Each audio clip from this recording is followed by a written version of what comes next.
Rarely a week goes by that you don't hear about the world's obesity crisis. Obesity is the numbers overweight or obese. Eating habits, half of all Australian children will be obese. We're often blamed for eating too much and not exercising enough. But some of the world's top experts refute this stereotype. Did all of a sudden the entire world just become a bunch of gluttons and sloths? All at the same time? I mean, get real. In only a few decades, there are now more obese people on the planet than undernourished. When you have this kind of dramatic increase in obesity and diabetes rates, something in the environment is causing it. Experts are pointing to a new dietary villain that's making us fat and sick. The obvious suspect at the moment is sugar. Sugar is driving all of the chronic metabolic diseases that we know about today. There is a myopic focus on reducing fat consumption at the expense of not considering what the sugar component is. Why is sugar so toxic to our health? This is the bitter truth behind our sweet obsession with sugar.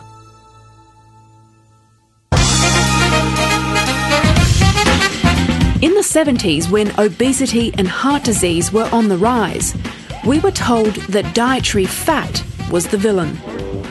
Memorable ads like this one used persuasive imagery to convince us that low-fat muesli bars could make you skinny. Kellogg's new low-fat granola bars, loaded with taste, but only half the fat. Advertisers choreographed TV ads like this with catchy jingles and repetitive phrases to drive the message home. 40% less fat. McCain oven chips, better for taste, better for you.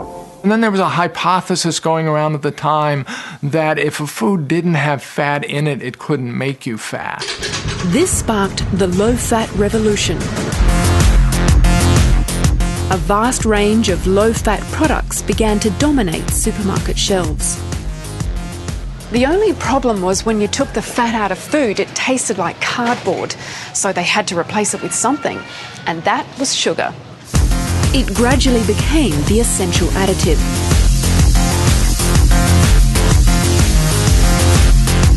So now you have a product that's lower fat, lower saturated fat, and it's got a lot more sugar than it ever had.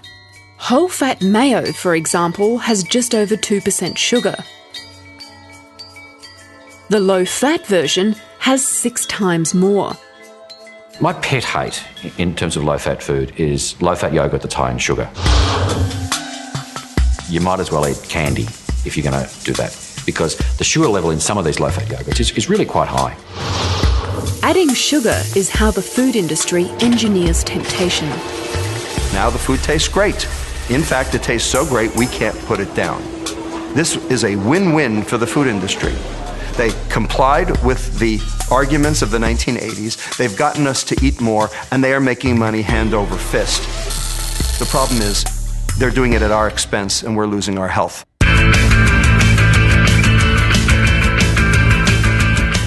By the mid-90s, the demonization of fats meant that sugar was actually considered a healthy alternative. Ads like this promoted sugary drinks as part of a healthy lifestyle. The American Heart Association recommended that fatty snacks be replaced with high-sugar products like juice, hard candy, and spreads like syrup and honey. Probably the first time in human history that health organizations were advocating we eat sugar as a means of being healthier. But now that 60% of the population is overweight or obese, and diabetes rates have tripled, is it possible that we've been given the wrong advice?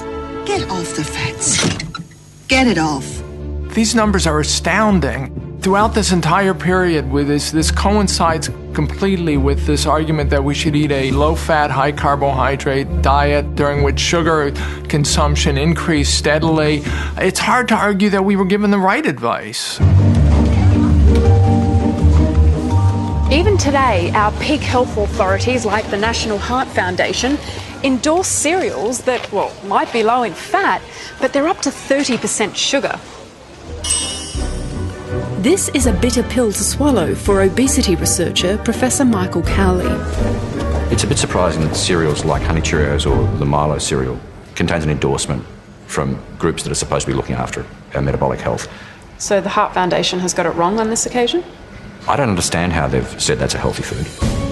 Australia's National Heart Foundation declined to comment on camera, but in a written statement said their tick is simply to help consumers identify healthier options. Australian data on sugar consumption is unreliable, but in the States they've seen a significant increase in the last several decades. The chances are you're eating more refined sugar and starch than you realise. It's not just in the obvious things like soft drinks, syrup and candy. 1/2 of the sugar that we are consuming today is in items that we didn't even know had sugar. Tomato sauce, barbecue sauce, hamburger buns, hamburger meat, all sorts of processed foods. If you look at virtually every item in the store that has a food label, it has some form of sugar. This is a vastly different diet to what we evolved to eat. Human evolution until about 3,000 or 4,000 years ago had a very different diet to what's happened since the agricultural revolution, where there's been a much greater input of grains and so increase in carbohydrate consumption. It's this increase in dietary carbohydrate that's messing with our metabolism. If you constantly provide carbohydrates to the body, you'll have constantly high insulin levels, and that will lead to increased fat deposition in tissues. The higher your insulin, the more likely you are to store fat, because insulin is the main hormone that puts fat into fat cells. Now, if it's subcutaneous fat, the type that collects under the skin, then that's not so bad for your health. But if it's visceral fat, the type that collects around your belly and your organs, well, that's when problems arise. What is it about visceral fat that causes health issues? Visceral fat releases a different set of hormones, and in particular it releases what we call pro-inflammatory hormones that cause inflammation elsewhere in the body. Right. And that's why visceral fat is dangerous. So it's possible to be lean but still have a lot of visceral fat around your organs? That's correct, and it's possible to be lean and metabolically unhealthy. So being slim doesn't necessarily mean you're healthy. Up to 40% of normal weight people show signs of metabolic disease, and 20% of obese people are actually metabolically healthy. Sugar is a simple carbohydrate made of two molecules, glucose and fructose. This bond is cleaved in the gut before they're absorbed. It's been shown that glucose mainly drives fat storage under the skin, and fructose deposits fat around organs like the liver. When you make extra liver fat, that liver fat ends up mucking up the workings of the liver, and you end up with a phenomenon called insulin resistance. The liver doesn't work right, so the pancreas has to make extra insulin. And it also causes hypertension, changes in the brain that might result in altered cognitive function and possibly even dementia. It can increase cell proliferation, which can cause cancer. It can cause vascular smooth muscle proliferation, which can cause heart disease. Sugar can also accelerate aging. When you paint your barbecued meat with barbecue sauce, it browns faster. Well, that's happening inside your body. It's known as the browning or the Maillard reaction. And it is the thing that causes cellular aging. And the reason you do it with fructose is because it browns better. This is the reason that fructose has been added to bread. It browns virtually all foods better. Well, it browns your insides better too. And as that happens, you are aging faster. If you had a glass of fruit juice this morning, you're aging 7 times quicker. Fructose is mainly found in fruit. That's why they call it fruit sugar. Now, you might be thinking, how can it be bad for me if it's found in a health food? Well, let me explain. You could easily drink a glass of apple juice before dinner, but if you had to have the equivalent in whole fruit, you probably wouldn't finish your meal. You see, juicing fruit removes all the fibrous pulp, so you can take in a whole lot more calories without feeling as full. So if you're going to eat fruit, stick to whole fruit because it has a lot more fibre, and it's the fibre that tames your insulin response to sugar. chronically high levels of fructose is not only toxic to your liver, it messes with the hormones that control appetite.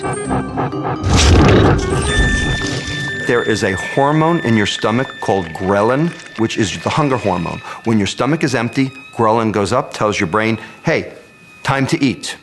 Then you eat, ghrelin goes down, and so hunger goes away.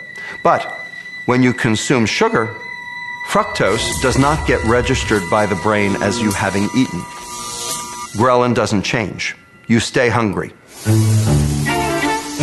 And it's not just sugar that can promote weight gain. Refined starches, another type of carbohydrate, can have similar effects. And there's no law requiring manufacturers to declare these on food labels.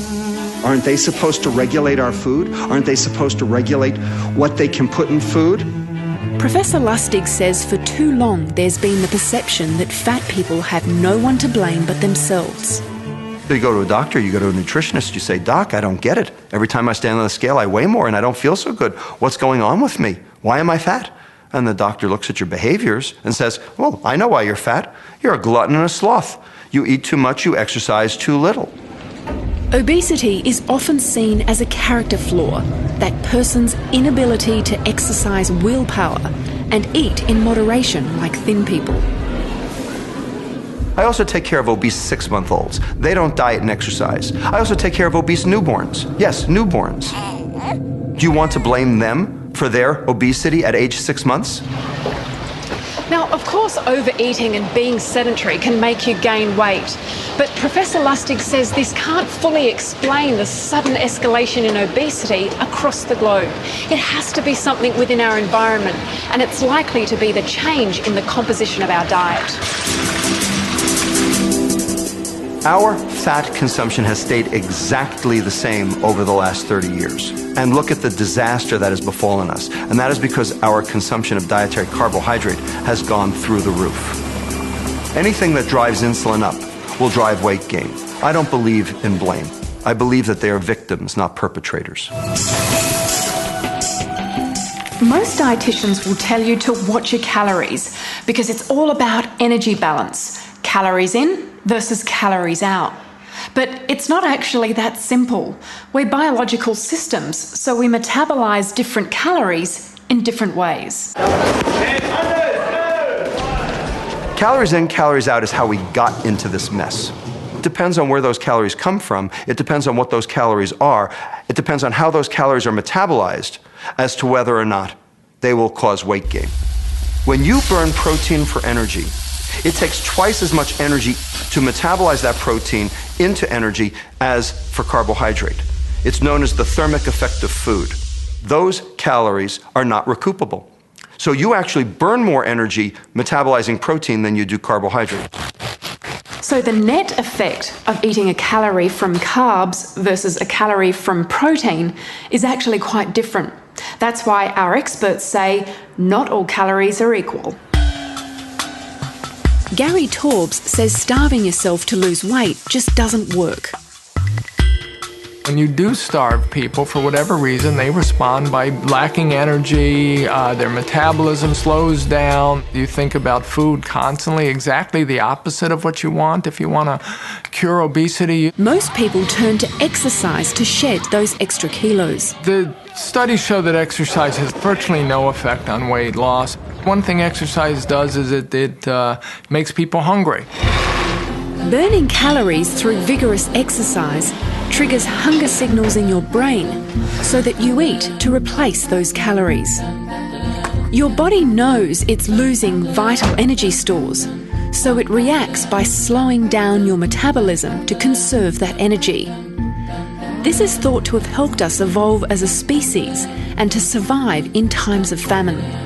It's so hard to lose weight because we are metabolically programmed to return to where we were. We have a raft of hormones in our body that all drive to push us back to where we were.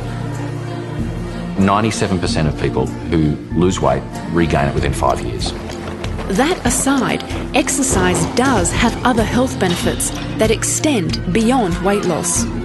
Dr. Lustig says minimising carbs from processed foods, the foods we've been told to eat most of for the last 30 years, weight loss should follow. When I get people off sugar and I get their insulin down, they all of a sudden feel more energy. They all of a sudden want to engage in physical activity. And that's part of why they lose weight. So the question is, which is driving the epidemic? The behaviors or the biochemistry? I would put it to you that the biochemistry always comes first. Professor Lustig says it's easy to fall into the trappings of sugary food because the more you eat, the more you want. MRI scans show that sugar triggers the same reward centres in the brain as nicotine, alcohol or cocaine. By increasing reward, you downregulate the receptors in that area, making it necessary to consume even more the next time to get the same level of reward. This is a phenomenon called tolerance. And tolerance is the first step on the way to addiction. And so we have shown, and others have shown, that sugar has potential for abuse. He says sugar should be regulated like tobacco and alcohol. Both of those are toxic and addictive. And we regulate them and we keep them out of the hands of children. Well, sugar meets the same criteria of ubiquity, toxicity, abuse, and negative impact on society that tobacco and alcohol also achieve. There is still ongoing debate surrounding Professor Lustig's theories. Some nutritionists warn against demonising sugar in the same way we demonised fat in the 70s. They say the focus on sugar will result in unbalanced dietary advice. However, it seems Australia's peak health authorities are slowly catching on to Professor Lustig's warnings. They've launched new campaigns to encourage people to rethink sugary drinks. And they've recently updated our dietary guidelines to include warnings about sugar consumption. But Australia's dietary guidelines released today have included for the first time the advice to limit added sugar. I think the new guidelines that are emerging recognise that we've eaten too much sugar or been advising people to eat too much sugar.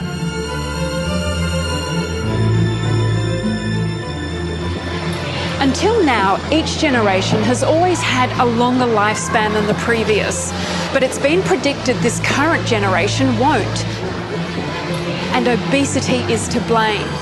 Even if we act now, it'll take a generation or two to turn the tide around. And if our experts are right, the weight of the nation rests on the shoulders of the food industry.